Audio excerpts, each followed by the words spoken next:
Whether you can't get out of bed in the morning, your energy crashes throughout the day, or you're a biohacker looking to optimize your energy, productivity, and focus, this podcast is for you.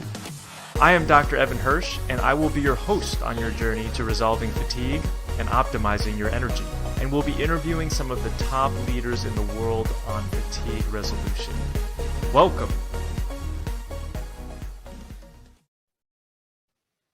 Hey everybody, welcome back to the Fix Your Fatigue podcast. I'm super excited that you're joining me here today because today we're going to be talking about postpartum fatigue, or how to optimize your energy after you have a baby. And with me is the expert on the subject. So we've got Dr. Lahnor Powell with me here today. So let's learn a little bit about her. So she is an ND and MPH, so naturopathic physician and master's in public health, and is the founder and CEO of Love and Lullabies LLC. I just love that. Providing holistic pregnancy, delivery, and postpartum preparation, education, and confidence. As a naturopathic doctor and experienced mama, she offers personalized recommendations to support energy, hormonal balance, and nutrition replenishment. In addition, she possesses a master's degree in public health with a concentration in health behavior and is an international functional laboratory consultant. Dr. Powell is a contributing author to the revised version of Textbook of Natural Medicine, the vice president of naturopaths in the state of Georgia, and an active member within her local church and community.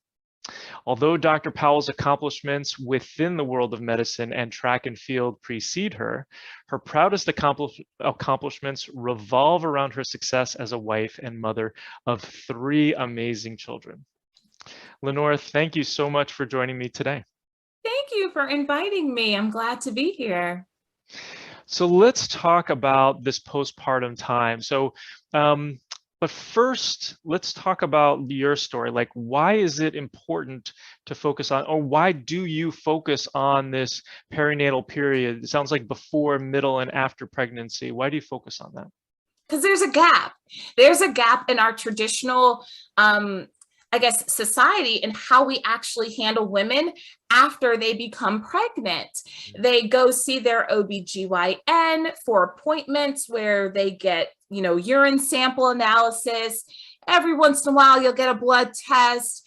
Oh, and you'll get a few ultrasounds, but nobody prepares the woman for what's going to happen after the baby is delivered. They don't prepare you. They don't educate you regarding what your hormone levels do, which we'll talk about in more detail in just a bit. They don't prepare you for the actual birthing process and what to expect during that process, let alone do they not prepare you for after you deliver the various changes physically, mentally, emotionally, spiritually that women tend to experience. And so my goal is to help provide the education so that the women are empowered when they are pregnant so that they understand what to expect and what they can personally do to actually help minimize some of those side effects or symptoms. When you think about pregnancy, it's a huge depleting process for the mother. And me personally, after I delivered my first baby, which she's going to turn 5 actually next week, I cried and I couldn't understand why I was crying. They call it baby blues. And then I would get moments where I would clean my whole house in like 2 hours, and they call that baby pinks. I've heard of women losing their teeth. I've heard of women losing their self-identity. Your bowels get stopped up. Your skin starts to lose its glow. You lose your hair. There's so many different things that happen. And unless we sit down, have a real honest conversation about what's going on after you deliver a baby and how to prepare for it, then we're just going to continuously perpetuate this lack of knowledge, this ignorance. And we're just going to continue to have women who go through the birthing process, who go through this postpartum period in utter and complete exhaustion and just fatigue. When you're talking about improving a society, you really have to look at your communities. When you talk about improving communities, you have to look at your families. If you talk about improving families, you have to look at the mother. And if the mother is depleted, if the mother is tired, if the mother is frustrated, if the mother is sensitive to sounds, if she has issues with her hormone levels, good luck. Amen. Yeah, and I think this is even more important because we now know, everybody's talking about stress, right? And whether it's mental, emotional, or physical stress, we now know that stress actually begins in the womb and maybe even before it, right? And so the more that we can mitigate stress on the baby, the better. And that all starts with the mom. Would you agree? I agree 100%. When we talk about stress, we talk about cortisol a lot of times. And that's kind of like the fight, flight hormone. But this hormone, it's longer acting than your adrenaline. And the body should be able to turn it on and to turn it off.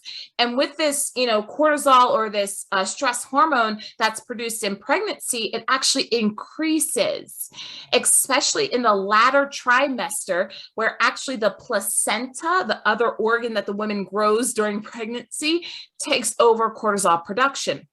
And so, when you think about cortisol and what it does, it really has this ability to impact your immune system, your detoxification. It's thought to help to mature the brain and the lungs of the baby. But if you're in this state of cortisol on, and you're not able to switch it off, you're actually negatively impacting the baby. You're negatively impacting yourself, really setting yourself up for immune dysfunction. You're setting yourself up for inflammation. You're setting yourself up for hormonal disruptions, for issues with detoxification. So definitely, when I think about stress, I totally agree. It begins before you are pregnant. You have to work on how to manage stress levels. So when is the ideal time for a woman to start thinking about pre-pregnancy support? This is great question. I would say at minimum 6 months before you are interested in trying to start conceiving for a baby. I think that gives us plenty of time to reestablish nutrients that we might be deficient in. It helps us to ensure that the menstrual cycle and ovulation, everything are regulated appropriately. It helps us to make sure that you're not exposed to environmental toxins that can actually also negatively impact your hormone levels. It just allows us, it buys us a little bit of time for that.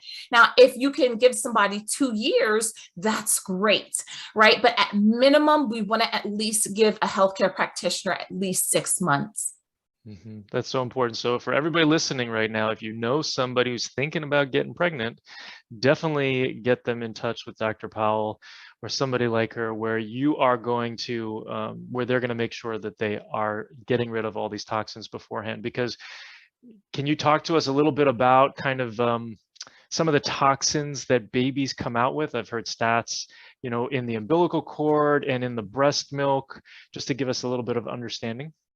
So everybody knows about mercury because we talk about in pregnancy how we're supposed to avoid, mercury high foods. But what people are not talking about are things like phthalates and parabens, which are found in our cosmetics, our beauty products, our shampoos. They're not talking about the toxins that might be found in your cleaning dish detergents or your items that you use to clean your clothes. They're not talking about the toxins that are in air fresheners, that are in candles. So these toxins are literally coming from everywhere, and it can be passed through the mother to the baby. And we have to be very cautious what we allow to come into our environment. A lot of ladies I see getting their nails done, getting their hair done. And you have to be careful because, again, that can negatively impact hormonal balance. It can make it more difficult to get pregnant.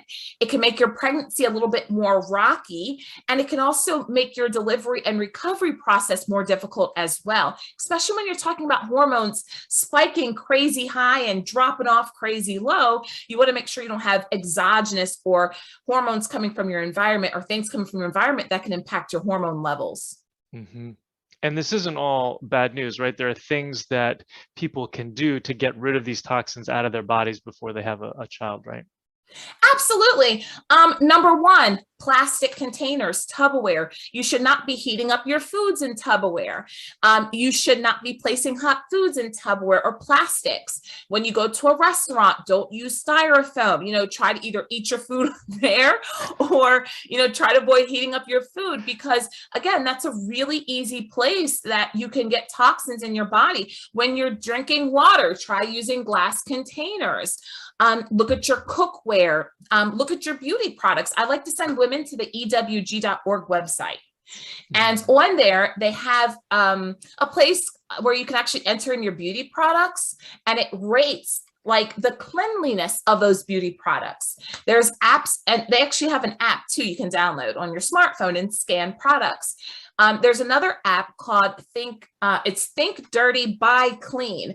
So there are items out there that allows you to kind of scan products you're using on a regular basis to actually help decrease that load. And if you're eating a diet filled with fruits and especially your vegetables and having regular bowel movements, which is so critical, that will also help you to kind of mitigate the exposures that we do have, because let's be real, you can't live in a bubble. It's very true. Yeah. Excellent. So let's talk a little bit about this hormone roller coaster that you talk about in terms of what's happening before, during, after, that's really affecting all the aspects of health. Okay, so your sex hormones, the estrogen, the progesterone, they're actually produced in your ovaries. And until early in the second trimester of pregnancy, then the placenta will actually take over hormone production. Now, your estrogen, which is responsible for like the hips, the lips, and the breast, it helps you to maintain the uterine lining. It helps with blood circulation to the fetus. It's what we call a master hormone regulator. And after birth, your estrogen levels, which went super duper high when you're pregnant, they plummet to levels of postmenopausal, and they stay that way. They stay on the lower side until the woman stops breastfeeding. You have progesterone, which kind of counteracts your estrogen. It's your happy, even-keeled, dreamy hormone, and it can increase up to 200 times in pregnancy. And basically, when you deliver the baby, the progesterone drops extremely quickly because that's what helps trigger your milk production for lactation. And so it basically kind of stays on the low side until a woman begins ovulating again after pregnancy. Then you have oxytocin, which is like your love hormone, your attachment, your bonding hormone. It helps with the birth of the baby and the uterine contractions and pushing the baby out. That one goes high after delivery. You have relaxin, which is a hormone that increases 10 times in pregnancy. It helps with the ligaments to relax. It helps with the joints to relax, so you can actually get the baby out of your body, and it continues staying a little bit on the higher side until after breastfeeding. You have cortisol, which we briefly talked about, which jumps up super duper high, and then it should come back after you deliver your baby. But for some women who have issues turning cortisol on and off, that might not actually be the case. And then your thyroid hormone can actually increase by 50% by the third trimester. So there are, when we say hormone roller coaster, I mean roller coaster. These aren't like gradual incline declines. They're pretty steep. And so it's important, again, for us to avoid those environmental exposures that can influence your hormone levels. It's important for us to also make sure we have a diet that's healthy and that's conducive to healthy hormonal balance, as well as lifestyle stress management. We need to make sure we have the right testing done. All of these things play a role, not only to helping you achieve pregnancy, but to have a good pregnancy and to have a happy, good birth, as well as a good postpartum recovery timeframe. Excellent. Yeah, I was going to ask you then, what do you do to kind of smooth things out? But you just mentioned a whole bunch of things that I'm excited about diving into. So let's talk then first about nutrients. So what sort of nutrients can be helpful during this time? Okay, so There's some key nutrients for after birth, right? A lot of women already know about the key nutrients for pregnancy because fortunately our traditional medical system, it does do a really good job at letting us know about calcium and iron and folate or vitamin B9. It does a good job at letting us know some of those basic nutrients, but I would also add in for pregnancy, a fish oil, EPA, DHA that helps with the neurological system of the baby and for you as well. I would also add in a little extra magnesium. I might even consider adding in NAC, N-acetylcysteine, an amino acid that has some really up and coming tremendous research about how it helps to regulate blood sugar levels, and it can help with women who've had prior miscarriages. Those are some things, probiotics to help prepare the vaginal canal, because when you pass the baby out of the vaginal canal, that's how it's basically GI tract microbiome is developed. It's from your microbiome. So those are the things that I think about in pregnancy. But after you deliver the baby, you have to rebuild yourself. And collagen is actually one of my top nutrients you think about, that I think about anyway, when it comes to recovery. Same thing with protein, because when it comes to protein, you should be eating about 21 more grams. I would say actually about 10 to 21 more grams during pregnancy and postpartum, especially when you're breastfeeding. Essential fatty acids like the EPA, the DHA, that's important for renourishment or recovery after delivery. Vitamin A, vitamin C, your B vitamins, iron. Even though a lot of people say that you don't need iron after you deliver your baby, if you think about it, you lose about 1 to 2 cups, and sometimes even more if you have multiple babies, of blood during delivery. So iron is important to help reestablish and to rebuild that blood supply. Zinc, iodine, think about your thyroid, how we mentioned that, your thyroid hormone changes. Iodine can help with that, as well as selenium and magnesium. That's going to be kind of like my hit list when it comes to nutrients to make sure that you have an adequate amounts during pregnancy and also postpartum. Excellent. And so that's going to help mitigate any of these negative symptoms that can occur. And can you just kind of list some of those again? I mean, there's obviously energy issues, which is why we're talking about this, but then can you name some of the other ones? The GI tract, we become sluggish in the GI tract. A lot of women start to experience a lot of constipation. They start to experience sometimes alternating stools, diarrhea, and constipation. Weight resistance. So yes, after you deliver a baby, you're not supposed to drop back down to your pre-baby weight. That's a fallacy. It irks the mess out of me. I hate the whole snapback culture. It just, but sometimes we carry extra weight that's unhealthy, especially around the midsection. That is another symptom. Extreme fatigue. I mean, unrelentless fatigue. You have sleep difficulties. Right now, as a new mom, which I am, I have a 3-month-old, I don't expect to sleep 8 hours throughout the night. Like, that's just not going to happen. But some women's cortisol and hormone levels are so dysregulated that they can't even shut down to sleep when that time comes. Other common symptoms can be inflammation. So I know after my first child, I had joint inflammation. My joints were locking up, and I'm a prior athlete. So this is like new to me. My knees were hurting. It was just a whole mess. And remember the hormone relaxin we talked about, that leads to ligament and joint instability. So imagine moms who are hunched over breastfeeding and just kind of the back pain that they experience, the knee pain and everything else, just pain wise. That's another common symptom that we might experience. We see an uptick in autoimmune diseases because the immune system starts to flare because you have this inflammation, cortisol kind of issue going on. I mean, the list goes on.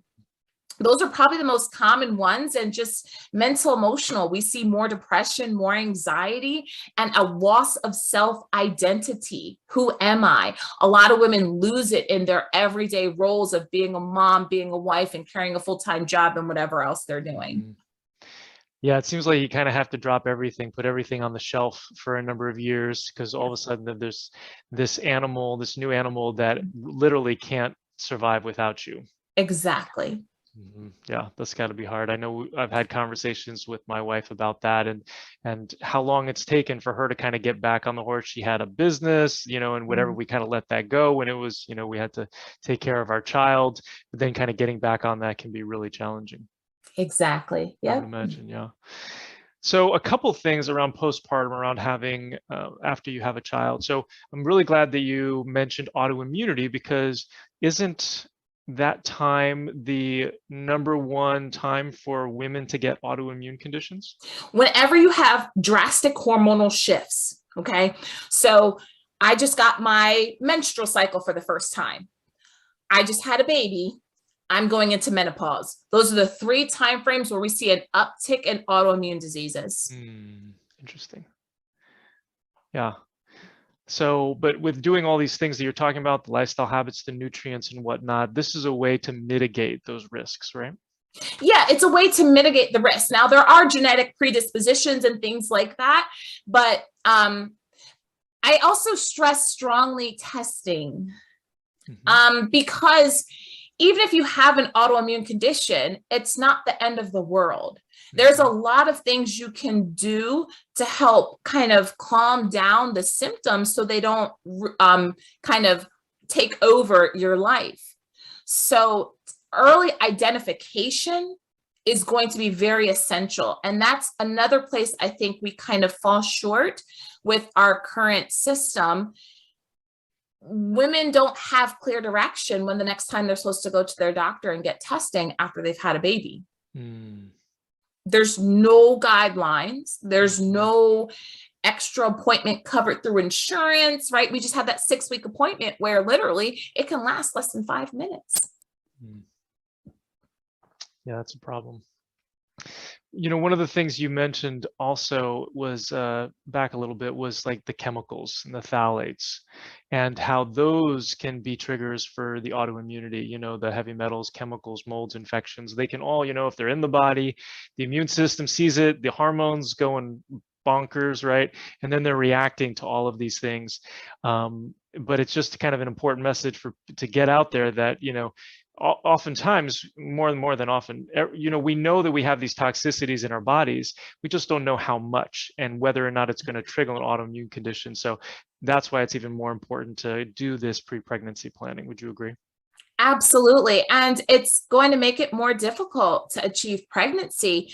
I often wonder, is that why we have this climbing infertility rate? Is that why we have an increased number of women who have to seek IVI, IVF therapy to help with pregnancy? Is this why we have an increased number of diseases associated with infertility, like endometriosis, ovarian cysts, fibroids, PCOS?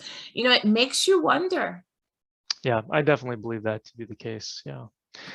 So great. Let's talk a little bit about cesarean. So people who have C-sections, you talked about probiotics. So what do they need to do to get those good probiotics into their baby if they have a cesarean and the baby doesn't come down the vaginal canal?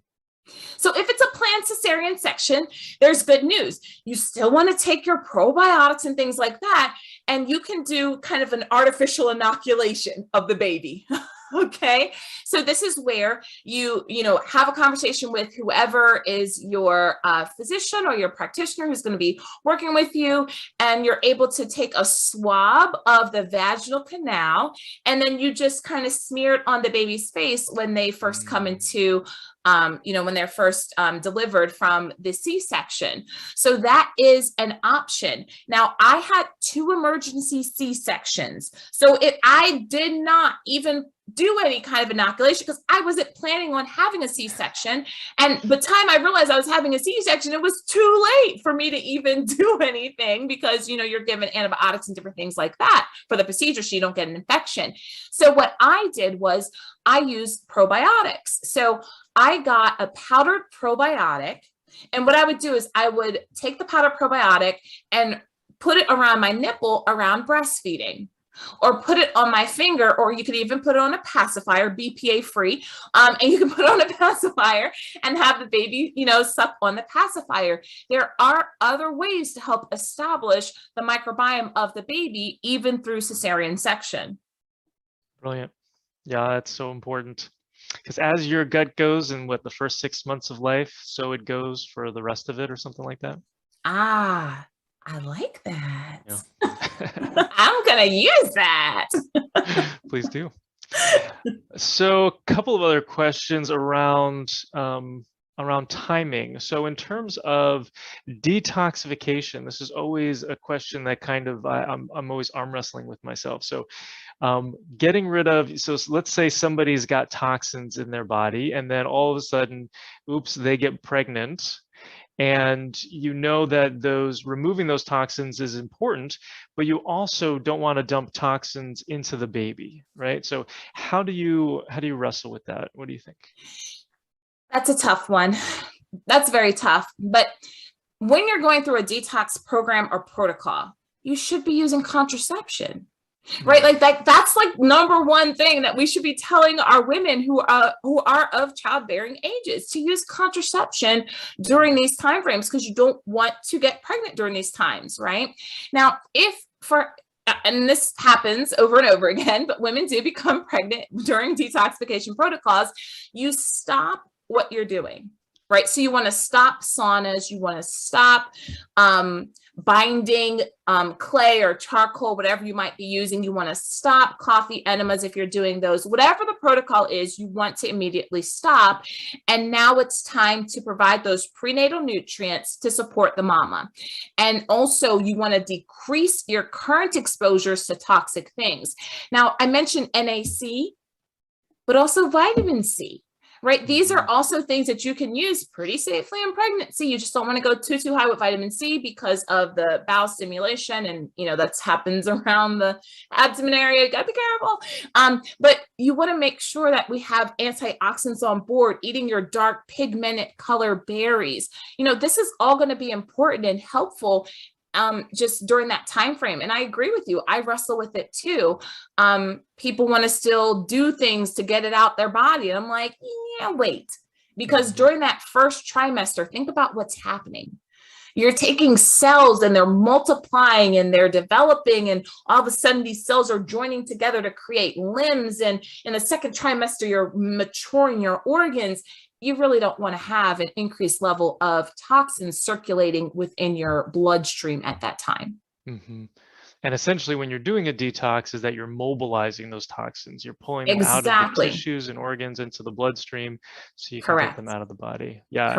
And the challenge that I have is that we know if you're not going to do any detoxification, you're probably looking at like 300 different chemicals and toxins that are coming out of breast milk that are found in umbilical cord blood, right? So it's like, if you could know for sure that you were going to do a detox protocol that was then going to take those toxins and put them out of your kidney and liver and stool, and it wasn't going to go into the baby, then you do it, but you just don't know. You don't know. Yeah. And the fact that we're finding these things in cord blood and passing through breast milk, that's kind of concerning. It is, right? Like, how are babies being born when they have toxins in their bloodstream? Like, what? So it has to come from mama. Right.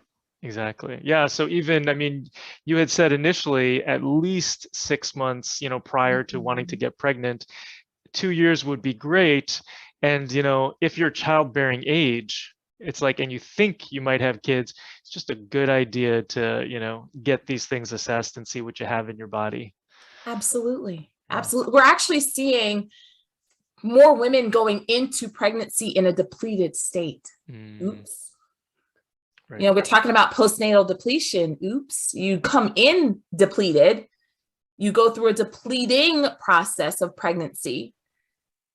And then what are you left with? So, and a depleted child. That's true. Unfortunately.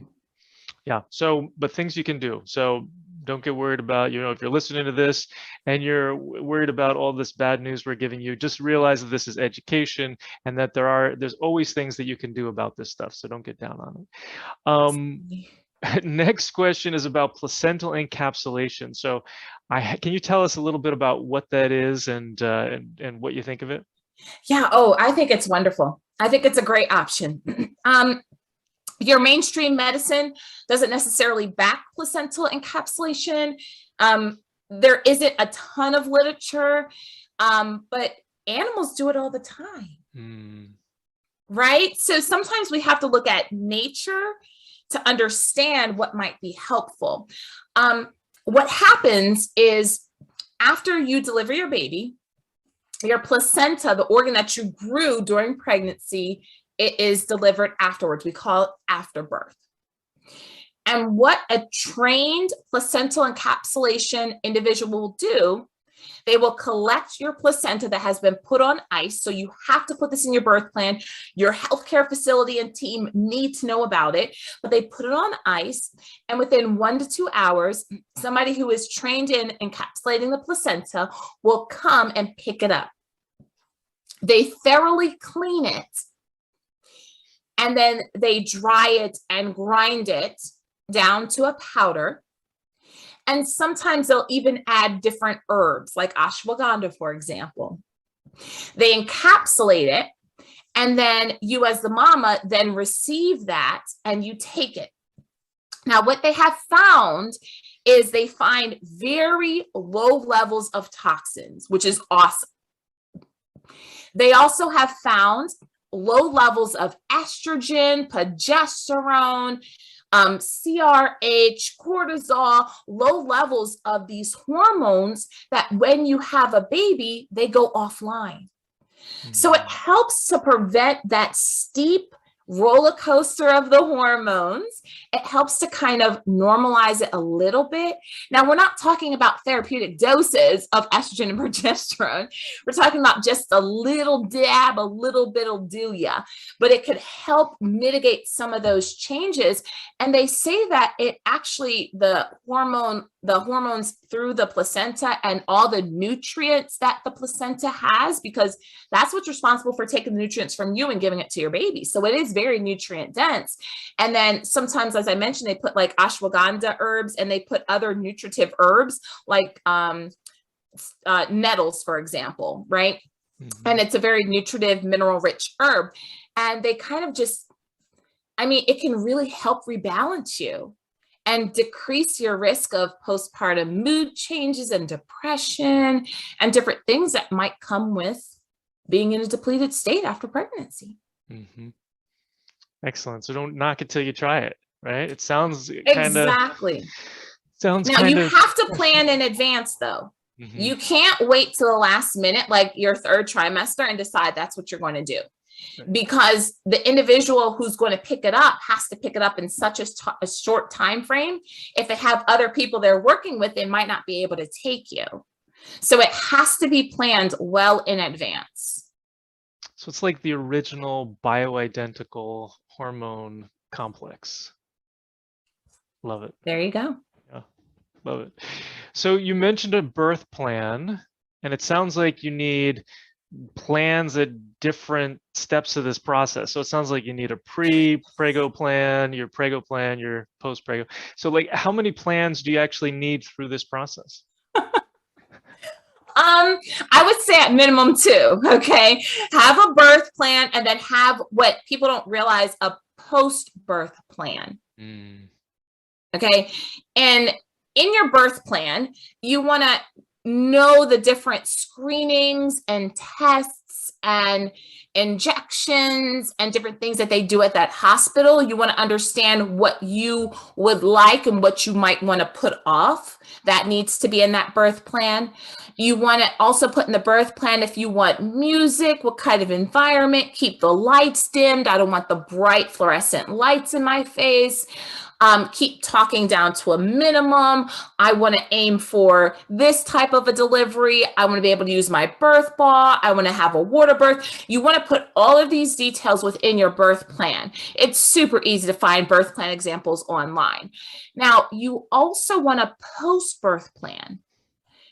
What you need to, okay, when you look at other societies in Asia, Africa, Hawaii, Australia, when you look at these other countries, even in Europe, they have these, like, it's these kind of like rituals around this postpartum time frame. And if you look at them, they all include a few basic principles. Rest. Some of them, mother can't even get out of bed for 2 months, for like 2-3 months. You also have nourishment. And then lastly, you have massage. So take those principles and put them into your birth plan, right? Let's take some wisdom from different people who've been doing it for a long time, right? So when it comes to rest, here in the US, we sometimes will chatter about the 5-5-5 rule. So 5 days in bed, right? 5 days next to bed, 5 days within arm reach of bed. Okay. So basically 15 days, you're basically in your bed other than going to the bathroom. So that's one example of how you might be able to adopt such traditions into your own personal life experience, postpartum plan, but you have to prepare for it. So if you have a dog, who's going to walk your dog? If you have other kids, who's going to take them to daycare? Who's going to take them to school? Who's going to cook for you, right? Meal trains, okay? All of these have to be pre-planned in advance. When you look at, speaking of nourishment, when you look at Asian cultures, they really strongly believe in warming foods. The idea is that when you are delivering a baby, you are basically in this qi depleted state, qi and yang depleted state. And you're in more of a yin state, which is more of a cold state. And so they put heating, they encourage heating things, soups and stews and teas and hot packs and bundle up warm, no skin showing, because it's all to help the body rebuild itself, rebuild that blood, which is heating. So that's a part of the nourishment, you know, seaweed soups and making sure you have nutrient dense foods, your cruciferous vegetables, things like that. And then you have this village you have to kind of develop, right? Because a lot of times I said, you know, in these other cultures, they have this like 45-day, 60-day, 15-day kind of thing where the mother or the grandmother comes in and takes over all household duties. Right? In some countries, women actually go to a postpartum spa, you know, where they literally do not have to do anything but breastfeed their baby and bond. Nice. So you have to really plan and set this up. Let people know what your favorite food is. Who do you want to come visit you after you've had your baby? You don't want negative people to come visit you because you want more positivity, and you want people that will come into your house and start cleaning and doing your laundry and helping out. So all of these things need to be in your post-birth plan. Who's a part of your healthcare team, right? Do you have a massage therapist? Man, that was one of the best things I did after I delivered was a massage. I mean, I felt rejuvenated. I felt great because if you think about it, you hold on to a lot of fluid in pregnancy, and the massage helps you kind of release that. What about your acupuncturist? Do you have somebody on your team, like a chiropractor? If I wouldn't have had my chiropractor on my team, I would have been the most miserable person ever. These are different people you want to bring on. What about somebody to help you if you've had pelvic floor dysfunction, or I laugh and I pee a little bit, I sneeze and I pee a little bit, I start working out and I'm peeing a little bit. That might be that your pelvic floor is not strong enough. So these are things that we want to make sure we have on our team, these kind of healthcare people, providers to help support us. And then what brings you joy? I mean, you're going to be sitting in bed for like 15, 45 days. You better find something that brings you joy. Okay. So I knit, so not knit, but I crochet. I'll do puzzles. I had a list of like movies I wanted to see on Netflix, right? So you just have to really plan things in advance, and you have to be so strategic. I made sure that I had enough toilet paper, toothpaste, floss, and basic items that you use in high quantities in my house. My mother, when she came to my house, laughed at me. I have not had to go grocery shopping for those basic items. Nice.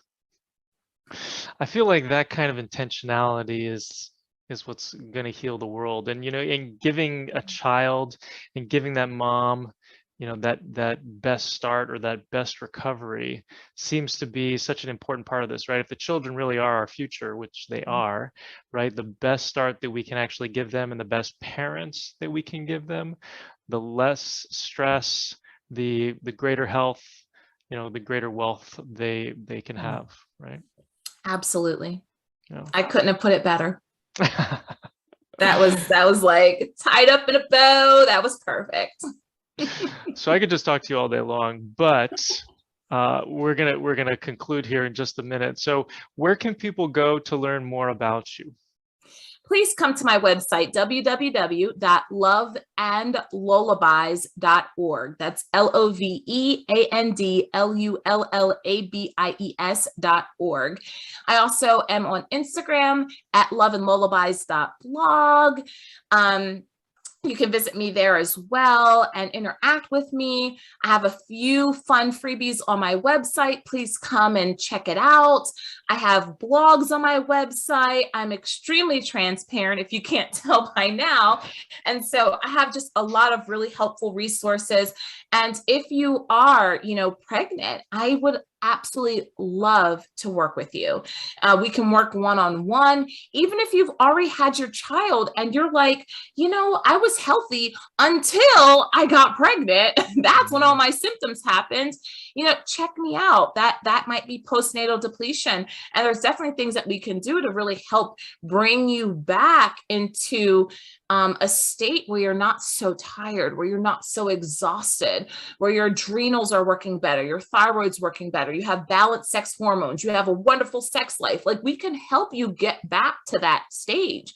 So just come check me out. I got some stuff on my website that I think you'll find pretty fun.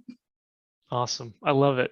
So one more question. I just want to leave people with a practical thing. So what's one thing that you would say, like the most important thing that people should do if they are postpartum and they have low energy? What would you say would be like the one thing? It could be a category too. You get to decide. Rest. Uh-huh. You have to rest. You have to make rest a priority. You cannot rebuild yourself until you have adequate amounts of sleep. I'm going to put in another one. Stop eating the scraps from your toddler, right? Eat real meals. Eat real food. Don't shop the insides of the grocery store. Shop the perimeters. So rest and nutrition. That's going to be what will really make the largest difference. Cut out the processed stuff. Drink a lot of water. Amen. So all you amazing women out there who've just given birth, listen, prioritize yourselves, because you're worth it and we need you. So Lahnor, thank you so much for joining me here today. It was wonderful getting to know you better, and I just love the work you're doing in the world. Well, thank you so much for inviting me. I'm honored. I hope you learned something on today's podcast.